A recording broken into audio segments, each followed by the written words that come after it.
మంథని అని ఒక గ్రామం, చూడడానికి చిన్న గ్రామం.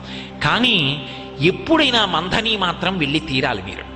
మంథని వెళ్ళకపోతే మాత్రం ఏదో దోషం చేసినట్టే. అసలు చూసి తీరాలి. అక్కడ లక్ష్మీదేవి వెలిసింది. ఎంత చమత్కారంగా ఉంటుందో తెలుసా దేవాలయం. మీరు దేవాలయం ప్రాంగణంలో వెనక తలుపు తీసుకుని ఒడ్డున నిలబడితే ఆ వెనక ఉన్నటువంటి సరోవరం కనుచూపు మేర ఉంటుంది చెరువు. ఎంతంత తామరలు వికసిస్తాయంటే ఇంతంత తామర పూలు వికసిస్తాయి. అవే తీసుకొచ్చి అక్కడ లక్ష్మీదేవికి పూజ చేస్తారు. ఇంకా చమత్కారం ఏమిటంటే అక్కడ ఒక దక్షిణామూర్తి దేవాలయం ఉంది.